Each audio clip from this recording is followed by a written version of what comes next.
Hello folks and welcome back to another Wise Game video. In this video we're going to be playing the game called Star Ocean: The Last Hope, 4K fully HD remastered, and this is a Japanese RPG type style game.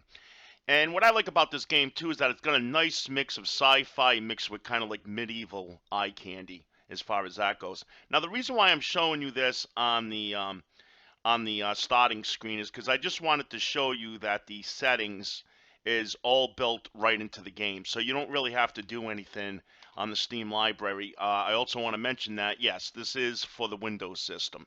So we are playing Star Ocean now for the computer system, which was available since November 2017. It's on Steam. I paid $20. It's worth every penny. It's a fantastic game so far.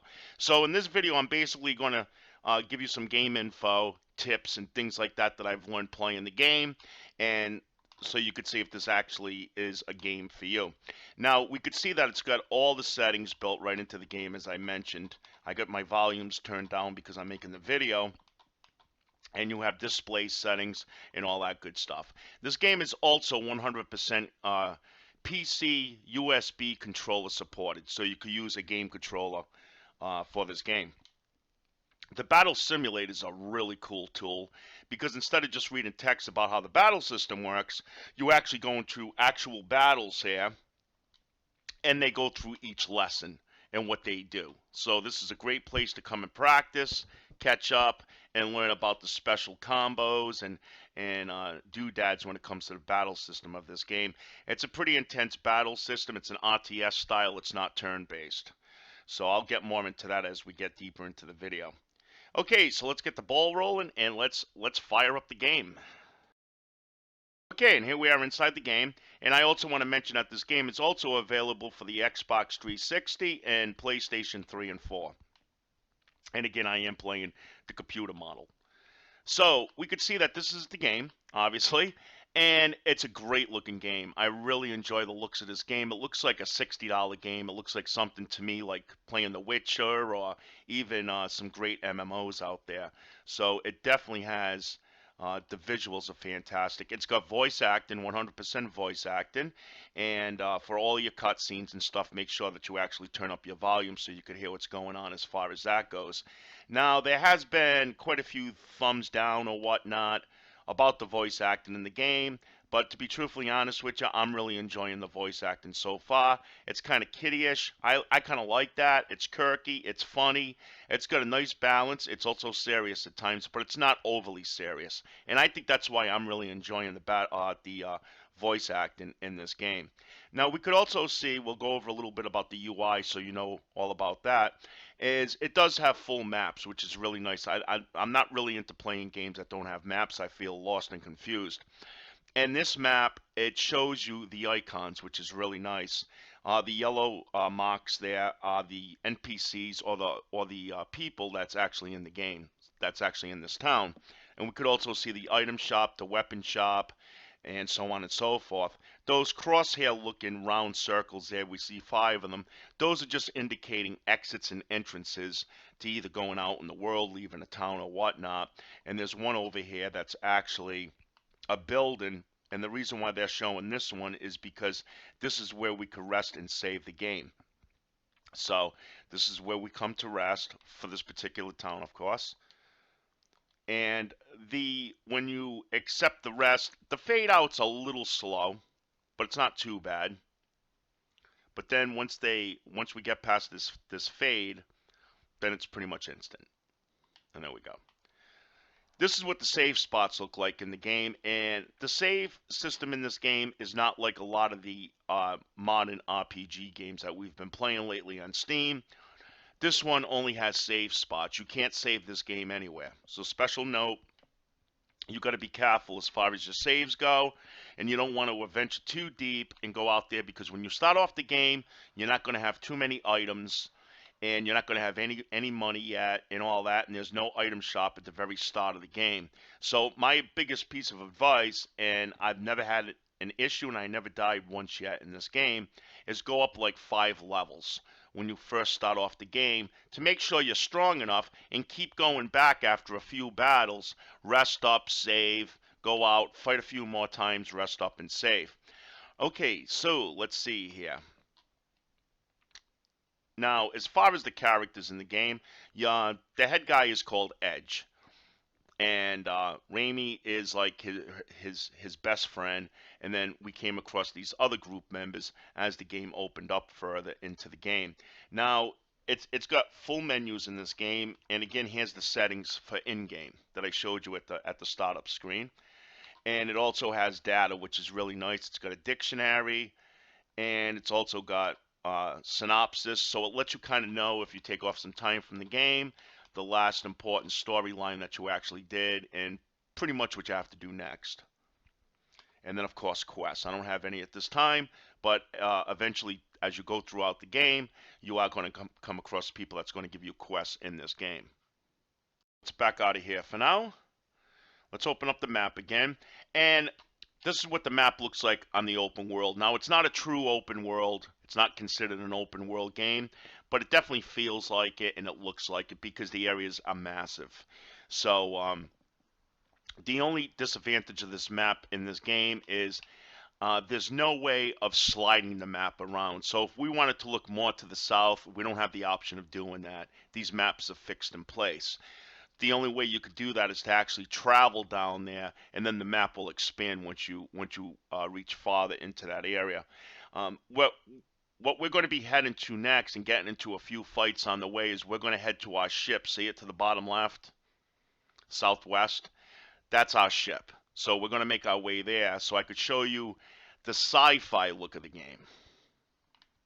Now, to do that, we actually have to go back into the town, and we have to leave through a different exit because there's boundaries sometimes in this game too. So we just got to leave through this way,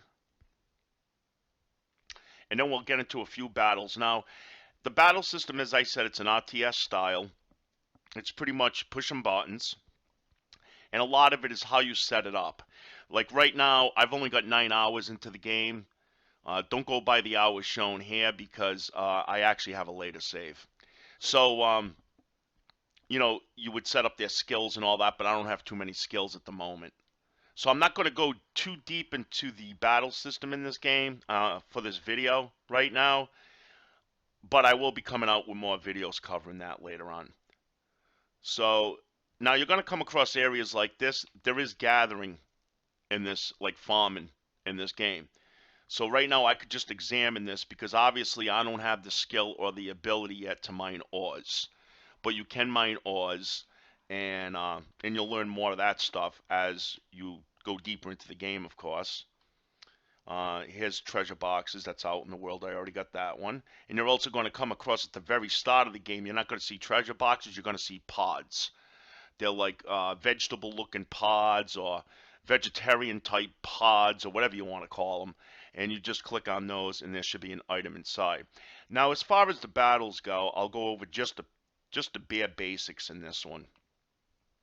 The first thing you want to try to do is sneak up on the monster. They're all visible, none's invisible. So you could, if you sneak up on them, you'll get the open and move. Okay, so it should say now primitive attack. So now we got the open and move. Now basically I'm just hitting my accept button here, and I'm just gonna try to get through these fights right here. Now we're only controlling, well, they're hitting me pretty good. We're only controlling the leader. Everybody else is basically on auto, but you do have the function of where you could change this within the battle. There's also a menu you could pull up in the battle, and it freezes the fight. So you don't have to worry about getting killed while you're trying to get items. I don't know why most of the times I open up the menu, I don't have the option of actually using a lot of these things. They're always kind of like X'd out. So I'll learn more about that as I get deeper into the game as far as that goes. So we're just going to do this, And we're going to end the fight right there. And like I said, whenever I get a chance and I come out to a new town with a rest and a save guy, I can't stress this enough, guys. Go out and go up a couple of levels before you move on, because especially at the start of the game, it's really a long track. You know, you got to go a long way before you come out to your next save, and you're not going to have many items at all. The items peak out at 20 each. So blueberries is a heal item that I have, and again, you can only hold up to 20 as far as that goes. Okay, we're going to try to sneak up on this guy now. Oh, he turned around, he caught us. All right, now I'm going to try to do what they call a blind side. A blind side is when they got me focused, and I pressed the button here. Okay, I came out of focus of it. Okay, we already killed him. And basically what it does is that it's a little tricky to get used to, but what it does is that it makes it where you do a 100% crit all the time. So basically, you want to try to get those blind sides going because they'll speed up the fight really fast because you'll almost kill the guy every time you do a critical strike. Let's see if we could sneak up on this guy. They turn really fast. Okay. So there we go. Now all right, now we could try to blind side. Let me see if I could do it. But you got to have those cursor or whatever things going around you. My guys are killing them too fast. We're actually a little bit higher than them. That's why. But again, you know, I'll come out with another video more about the battle system because I'm still learning about it myself. Okay, now we made our way to our ship. Now these two areas happen to be really close to each other. Usually you gotta hoof it. You gotta hoof it a long ways. So I did show you about the gathering, so we already did that. I'm going to try to bypass these guys.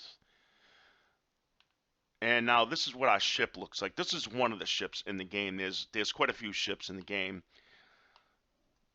especially being Star Ocean. And here's our save right here. And if I go up here, I also have a room that I can rest in for free. It's my own room. I can rest here. I'll actually do that right now because we just got into a few fights. And I'm not going to save it because I'm actually saved further into the game. And then we have another safe spot there. But we could see the whole time we were out in the actual world, there was no save options. Now here's another battle simulator, which is in-game. So you don't always have to do it at the splash screen. So this is where you could do that also. I'm going to cancel it for now. It's a really fantastic game, folks. If you're into a good RPG game, this game is definitely worth getting. And like I was saying, it's got a nice mix as far as the eye candy of the game goes. When I say eye candy, I mean the looks of it. You know, it's going to have a nice mix of, again, sci-fi with that middle-age type look too, as we've seen out in the world. So it's a really fantastic game. So again, folks, that's about all I have right now. I just wanted to go over some of the basics when it comes to Star Ocean: The Last Hope. And again, it is available for the computer system. And I hope you really enjoyed the video. If you did, hey, give us a like, give us a sub up, and we'll catch you the next time. Take care. Don't forget to comment below. Bye-bye.